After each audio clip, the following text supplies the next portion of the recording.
अस्सलाम वालेकुम। मेरा नाम है गुलाम अब्बास और आप देख रहे हैं अब्बास केमिस्ट्री। आज के लेक्चर में हम नोमेनक्लेचर ऑफ ईथर्स को सीखने जा रहे हैं, जिसमें हम कॉमन नेमिंग भी सीखेंगे। उसके बाद आईयूपीएसी सिस्टम के मुताबिक भी नेमिंग सीखेंगे। सही है। सबसे पहले तो हमें पता होना चाहिए, अच्छा इससे प्रीवियस लेक्चर में हमने फिनोल को कवर किया था। ओके, तो आज के लेक्चर में हम ईथर्स को देख रहे हैं। ईथर्स हैं क्या? Ethers are family of organic compounds. ये भी एक फैमिली ऑफ ऑर्गेनिक कंपाउंड है इन विच टू अल्काइल और aryl radicals are attached to an oxygen atom. अच्छा, ये ऑर्गेनिक कंपाउंड की एक ऐसी फैमिली होती है जिसमें, अच्छा आपको पता है शुरू से ही कि जो ऑर्गेनिक कंपाउंड हैं उनकी तादाद बहुत ज़्यादा है, क्योंकि एक फंक्शनल ग्रुप लगने की वजह से एक नई फैमिली बन जाती है। तो ये पिछले हमने जो भी फंक्शनल ग्रुप्स की वजह से, जैसे बेंजीन रिंग तो बेसिकली सिंपल बेंजीन है, लेकिन उसके ऊपर OH लग रहा है तो वो फिनोल हो जाएगा। हाइड्रो अल्केन की सिंपल चेन है, उसमें से एक हाइड्रोजन रिप्लेस हो जाएगा तो, और हाइड्रोक्सिल लग जाए तो वो क्या बन जाता है, हमारे पास अल्कोहल बन जाता है। तो अल्कोहल की अलग फैमिली होगी, मिथाइल अल्कोहल होगा, इथाइल अल्कोहल होगा, प्रोपाइल, फिर उनमें भी ब्रांचेस वगैरह लगाएंगे तो एक अलग अलग फैमिलीज आ जाएंगी। तो ये मैं उम्मीद करता हूँ ये आप समझ गए होंगे किस तरह से।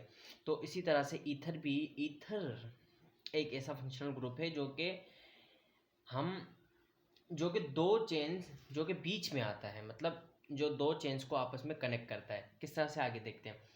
अच्छा, और अराइल रेडिकल्स। अच्छा, अल्काइल रेडिकल्स और aryl radicals, family for organic compound which two alkyl और अराइल। अच्छा, इसमें अल्काइल रेडिकल का तो आपको पता है।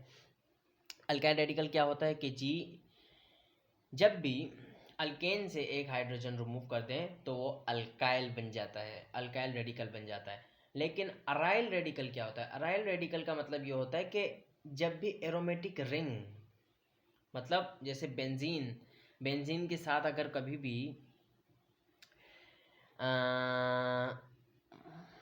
OH जुड़ जाए, से फिनोल का, या Cl या CH3, तो इसको हम कहते हैं ये अराइल, मतलब जहाँ डबल बॉन्ड या एरोमेटिक रिंग मौजूद हो उसे हम अराइल कहते हैं।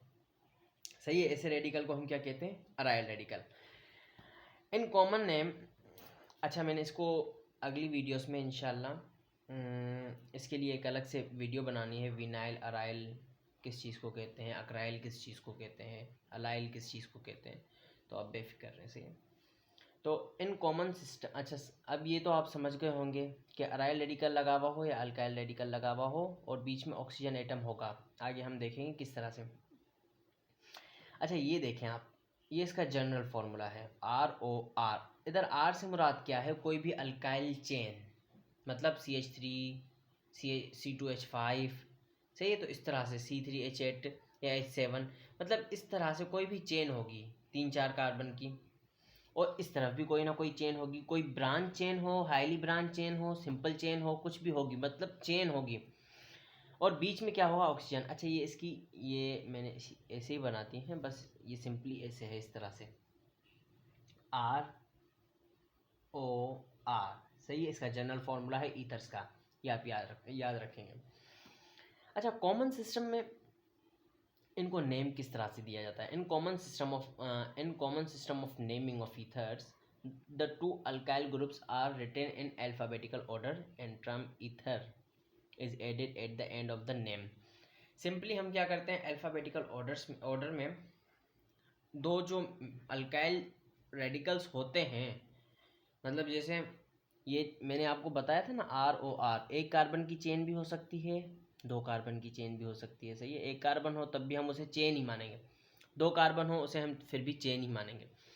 तो अब ये आपने देखा कि 2 चेन्स, अब इनको अल्फ़ाबेटिकली सिंपल बस 2 चेन्स के नाम बता के आखिरी में ईथर ऐड कर देना है। जैसे इस तरफ क्या है? Ethyl, methyl, ether. अच्छा, इसको मिथाइल इथाइल ईथर क्यों नहीं कर सकते थे जी? सवाल तो ये भी बनता है। तो इसका जवाब ये इधर ही ऊपर लिखा हुआ है कि जी, इथाइल मिथाइल इसलिए लिखा है कि ई पहले आता है अल्फ़ाबेटिकल ऑर्डर में और एम बाद में आता है। तो हम जब भी इस तरह से अल्फ़ाबेटिकल और कॉमन नेमिंग देते तो अल्फ़ाबेटिकल ऑर्डर सिंपली देखते हैं कि जी, मतलब ई पहले आता है इथाइल का और एम बाद में आता है। जी ABCD जो अल्फ़ाबेट्स हैं A to Z, उनमें उनके ऑर्डर में जो ई है वो पहले आता है, एम बाद में आता है, तो मैं पहले इधर भी इथाइल, उसके बाद मिथाइल, और एंड में इस फंक्शनल ग्रुप को बता दूंगा कि ईथर। जैसे इधर डाई इथाइल ईथर, इधर कोई भी अल्फ़ाबेटिकल ऑर्डर यूज़ नहीं हो रहा, मतलब दो इथाइल है, simply ether, di ethyl ether. इधर क्या है, मिथाइल फिनाइल ईथर। अच्छा, ये बेंजीन रिंग को शो कर रहा है, सही है। तो उसे हम जब भी हम बेंजीन रिंग का, जैसे अल्काइल का हम अल्केन का एक हाइड्रोजन निकालते हैं तो उसे हम कहते हैं कोई भी, मतलब जैसे अल्केन में से मिथेन का निकालेंगे तो मिथाइल, इथेन का निकालेंगे तो इथाइल, और इसी तरह से बेंजीन रिंग का जब एक हाइड्रोजन गायब हो तो हम उसे कहते हैं फिनाइल। फिनाइल, सही है, फिनाइल याद रखिएगा। बेंजीन रिंग का, इधर आप देख लें, बेंजीन रिंग जो है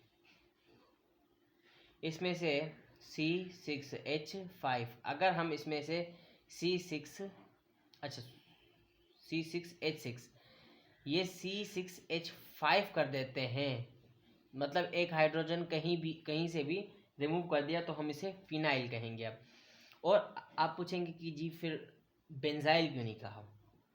बेंजाइल कहते हैं, लेकिन जब हम इसके ऊपर CH3 लगा देते हैं, अब जब इसमें से एक हाइड्रोजन रिमूव करेंगे तो हम इसे कहेंगे बेंजाइल। ये आप याद रखेंगे, सही है, ये कॉमन सी बात है जो आपने याद रखनी है। अब तो इधर मिथाइल फिनाइल ईथर, लाजमी बात है, M पहले आता है और P बाद में आता है, MnOP, सही है। तो M, तो मिथाइल को हमने पहले शो किया, मिथाइल फिनाइल ईथर। अब हम इसके आते हैं IUPAC नेमिंग की जानिब। IUPAC सिस्टम में क्या होता है, in IUPAC system ethers are written as alk oxy alkane. अब ये इनका IUPAC नेम होगा, जनरल IUPAC नेम ये है अल्क ऑक्सी अल्केन। अल्क इसमें पहली चेन होगी जो स्मॉलेस्ट चेन होगी, अल्केन इसमें जो मेन चेन होगी जो बड़ी चेन होगी, सही है। और ऑक्सी ऑक्सीजन को शो कर रहा है, सही है। Where we treat longest chain is main chain alkane, while an alkyl group with smallest number of carbon atoms along with oxygen treated as branch। अच्छा, इसमें क्या होता है कि हम जो स्मॉलेस्ट चेन होती है उसे भी ब्रांच, मतलब देखें, सबसे पहले तो हमने क्या करना है कि जी हमने इसमें देखना है कि सबसे ज़्यादा कार्बन किस चेन में आते हैं, आइदर इस साइड के इस साइड, सही है। तो अब हम इधर देख सकते हैं, इधर मैंने इधर C3 CH3 sorry CH2 CH3, सही है। अब हमने सबसे पहले मेन चेन को सिलेक्ट कर, तो इधर मेन चेन होगी ये, सही है। अब ये जो है ना बाकी का बच गया, ये भाई फंक्शनल ग्रुप है, मतलब समझें, सही है। तो हम इसको कैसे कहेंगे कि मिथऑक्सी, ये कार्बन नंबर 1, इसको नंबरिंग भी देंगे, कार्बन नंबर 1, कार्बन नंबर 2, ये क्या है 1 पे मिथऑक्सी इथेन। तो 1 पोजीशन हम जनरली शो नहीं करते, तो या हम इसको ऐसे भी कह सकते हैं 1 मिथऑक्सी इथेन, लेकिन ऐसे नहीं कहेंगे, सही है। 1 पोजीशन को हम मेंशन नहीं करते तो अच्छा भी नहीं लगता बोलने में। अच्छा, इस तरफ क्या होगा कि सबसे पहले हमने लॉन्गेस्ट चेन को सिलेक्ट किया, सही है, ये तो हो गई लॉन्गेस्ट चेन। इसमें मैं CH3, इधर क्या लगेगा CH लगेगा, CH3, इधर CH3, इसमें ये तो हो गई लॉन्गेस्ट चेन, ये हो गया फंक्शनल ग्रुप, सही है। अब ये किधर लगा हुआ है 2 पोजीशन पर, सही है। अब मैं इसको क्या कहूँगा कि कहीं से भी नंबरिंग कर लूँ 1 2 3 या 1 2 3, तो 2 पे क्या आ रहा है हमारे पास मिथऑक्सी, अगर इधर CH2 और CH3 लगा होता तो इथऑक्सी हो जाता, 2 इथऑक्सी, सही है, आप समझ सकते हैं ना। तो अगर इधर 2 कार्बन की चेन होती तो इथऑक्सी हो जाता, 2 इथऑक्सी प्रोपेन लेकिन इधर 1 कार्बन की चेन है, तो हम इसे क्या कहेंगे कि 2, इधर से भी गिनती करें या इधर से गिनती करें, 2 मिथऑक्सी प्रोपेन, ओके। और इसका कॉमन नेम क्या होगा, क्योंकि इसके स्ट्रक्चर को देख के आप इसका कॉमन नेम भी लिख सकते हैं। कॉमन नेम आप सोचें, अब मैं बताता हूँ। तो कॉमन नेम इसका होगा,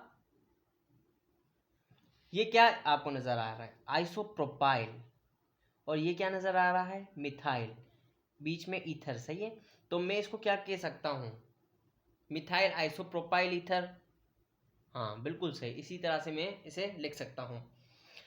तो अब इसके बाद जो तो कहीं भी आप रेडी रहें, कहीं भी ये IUPAC नेम भी पूछ सकता है, कॉमन नेम भी पूछ सकता है, आपने सारे समझ लेने हैं कॉन्सेप्ट को। अब इधर भी मैं हाइड्रोजन लगा लेता हूँ।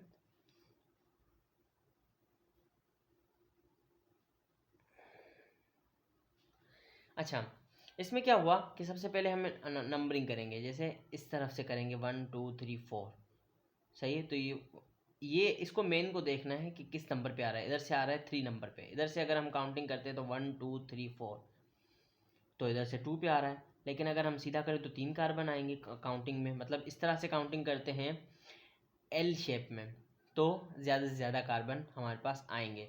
और काउंटिंग भी ऊपर से करनी है, इस तरह से 1 2 3 4, सही है। तो जैसे अब 2 पे क्या आया, मिथोक्सी, तो मैं इसको कह दूंगा 2 मिथोक्सी, और 2 पे ही हमने देखा CH3 आ रहा है, तो 2 मिथाइल, सॉरी 2 मिथऑक्सी, मतलब 2 पे क्या आ रहा है, मिथऑक्सी, 2 ही पे क्या आ रहा है, मिथाइल। 2 मिथऑक्सी 2 मिथाइल, और मेन चेन में कितने कार्बन हैं, 4, तो हम इसे क्या कहेंगे, 2 मिथऑक्सी 2 मिथाइल ब्यूटेन। ये आप याद रखेंगे, सही है। इसके अलावा कुछ और कंपाउंड्स हैं जो कि प्रैक्टिस के लिए लिखे गए हैं और ये बुक में नहीं थे, सही है। तो अब इनको हम कैसे नाम देंगे, ये एक स्पेशल कंपाउंड आ गया आपके सामने। ये अब मुझसे मैं नाम दूं इससे पहले आप इसको नाम दे दिया करें, सही है। इसका नाम आप किस तरह से देंगे, अब ये तो एक नया सा कंपाउंड आ गया, क्यों, क्योंकि आप कहेंगे कि जी इसमें इस तरफ भी ऑक्सीजन आ रहा है, इस तरफ भी ऑक्सीजन आ रहा है, ऊपर तो कोई भी ऐसा कंपाउंड हमने डिस्कस नहीं किया। तो मैं आपको बताना चाहता हूँ कि इसमें सबसे पहले मेन चेन सिलेक्ट कर लें, कोई भी घबराने वाली बात नहीं है, सही है। अब इसको अगर हम सही से ओपन करें तो ये इस तरह से आ रहा है, CH3O CH2 CH2 and OCH3। अच्छा, इसमें देखें तो इस तरफ भी मिथॉक्सी है, इस तरफ भी मिथॉक्सी है, बीच में क्या है, एक अल्केन चेन है। तो मेन चेन हम इस बार इसी इसी इसी को सिलेक्ट करेंगे, सही है। ये आपने याद रखना है कि इस बार मेन चेन ये होगी इथेन, क्योंकि ज़्यादा से ज़्यादा कार्बन ना तो इस साइड आ रहे हैं ना तो इस साइड आ रहे हैं।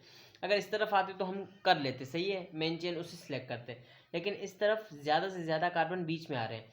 और अब हम सबसे पहले नंबरिंग करेंगे, ओके। तो इधर नंबरिंग इस साइड से करो या इस साइड से करो, तो 1 2, इधर से भी 1 2, तो मैं क्या कह सकता हूँ, 1,2 डाई मिथऑक्सी इथेन, इस तरह से लिख सकता हूँ कि 1 पे भी मिथॉक्सी 2 पे भी मिथॉक्सी। तो मैं इसको नाम क्या दूंगा, 1,2 डाई मिथऑक्सी, क्या होगा, मेन चेन क्या है, इथेन। तो ये इसका सही नाम हो जाएगा, हो जाएगा ना भाई।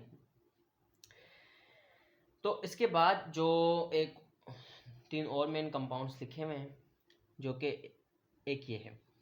अच्छा, इसमें क्या हो रहा है कि जी इसमें हमारे एक बेंजीन रिंग दी हुई है, मतलब फिनाइल, सही है। ऊपर में बताया था ना फिनाइल और बेंजाइल क्या डिफरेंस है। इसके अलावा ये, तो हम मेन चेन किसे सिलेक्ट करेंगे, जी इसे ही सिलेक्ट करेंगे, लाजमी बात है। तो मैं सबसे पहले ये कह सकता हूँ कि जी मिथऑक्सी, अच्छा ये जो है कंपाउंड CH3O और फिनाइल रिंग अटैच है इसमें, जिसमें बेंजीन रिंग, तो इसे हम किस तरह से नाम दे सकते हैं, मिथऑक्सी बेंजीन, मतलब मिथऑक्सी बेंजीन के साथ अटैच है, ये इसका IUPAC नेम होगा। मिथाइल फिनाइल ईथर, ये हम इसको क्या कह सकते हैं, ये इसका कॉमन नेम है। इसके अलावा जो मोस्ट इम्पोर्टेंट नेम है इसका, वो आपने याद रखना है, एनीसोल। व्हाट, एनीसोल, क्यों, क्योंकि इम्तिहान में इन नामों को बहुत ज़्यादा पसंद किया जाता है, सही है। तो ये आपने बहुत ज़्यादा याद रखना है। और इस कंपाउंड का तो आपने नाम ही एक याद रखना है, फ्यूरॉन, फ्यूरॉन, सही है। ये आपने याद रखना है, ये इम्तिहान में आ सकता है, बहुत ज़्यादा इंपॉर्टेंट कंपाउंड है ईथर का। इसके अलावा ये जो लास्ट कंपाउंड है, इसमें भी हम इसी रूल को फॉलो कर सकते हैं कि क्या हम इसे कह दें मिथाइल साइक्लोप्रोपाइल ईथर कह दें, मतलब इसका कॉमन नेम। इसके अलावा हम इसको इसी के मुताबिक किस तरह से नाम दे सकते हैं, मतलब बिल्कुल जैसे ये है, इसका IUPAC नेम भी वैसा ही होगा, जैसे मिथऑक्सी साइक्लोप्रोपेन खत्म। मिथऑक्सी